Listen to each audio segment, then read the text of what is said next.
Welcome, Chancellor, Vice-Chancellor Representative, distinguished guests, faculty members, family and friends, and of course the graduating class of 2019. Wow, what a journey these 4 years have been.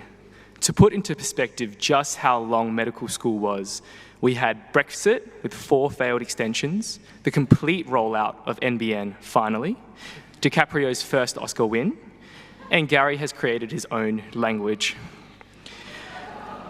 As I was writing this speech, I wasn't really sure what I could say that would be inspirational, personable, memorable, and all that.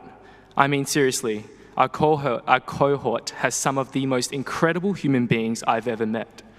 Lawyers, engineers, vets, heck, mothers and fathers who already have the toughest job in the world looking after little ones. And you all finished with an MD. I was lucky enough to be born into a family which enabled me to focus wholeheartedly on medicine, bypassing needs to cook, work, and pay off rent. And I'm eternally grateful for that.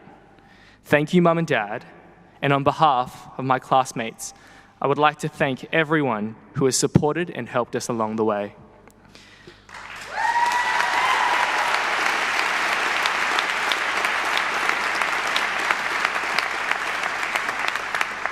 Even more so, I appreciate there are people who left their families and homes, moved interstate or internationally to pursue their dreams to become doctors. And that in itself deserves recognition. Thus, I congratulate you all on doing that tonight. You guys are the real MVPs. So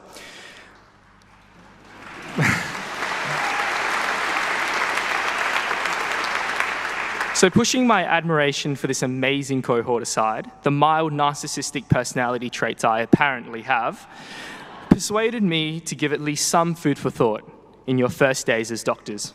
Now, if a pasty 24-year-old self-proclaimed nerd isn't your ideal source for life advice, hold tight, it'll only be a few minutes, I promise. Alas, everything sounds better in 3. So here are the 3 lessons that I learnt in medical school. 1. Keep learning. If you thought MD 3 and 4 were self-directed, get ready for postgraduate life. There will be no LMS, no Professor Salenza, no WOMS notes, rest in peace, to guide you. So stay keen and seek opportunities to upskill. Even outside your medical career, learn stuff. What it means to be human has changed significantly over the decades. We have migrated from this idea of community kinship to self-sufficiency and being independent. And can you really say you're independent if you don't manage your personal finances, don't cook or clean, and don't know how to change your own tire? It's easy to sell yourself to the medical profession, but being a well-rounded person is just as important. 2, call for help. And I don't mean in an OSCE when your patient has hemorrhagic shock and your examiner is pushing you for your initial management and you don't know it. We all have the genetic makeup of type A personalities that unfortunately makes us a bit prideful and fearful of criticism. But there will be times when we are feeling the pressure and in need of a mindful ear. So call your family, friends, colleagues, MDO, or whoever, and rant it out. You'll feel better. And these circles are full of wisdom and experience. So use them, not abuse them, use them.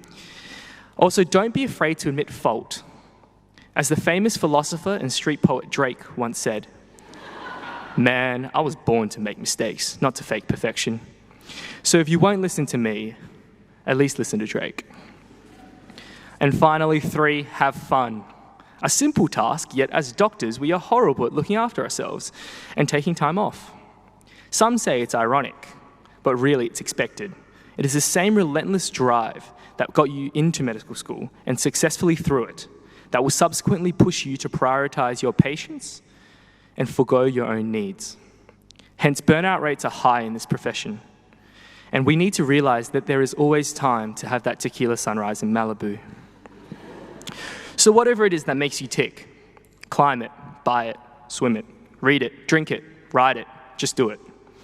80-year-old you will be thankful. And hey, as dark as it sounds, we are all replaceable at the end of the day, except you, Prof. Boudville, of course.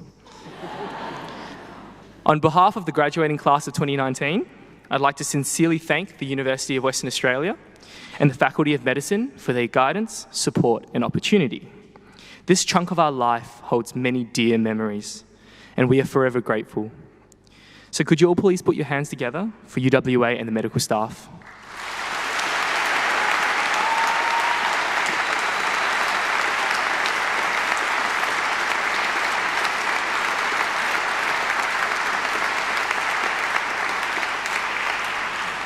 Finally, a big thank you to my cohort. These last few years have been a blast, and I can't wait to see where this generous career will take us. We did it. Congratulations, doctors.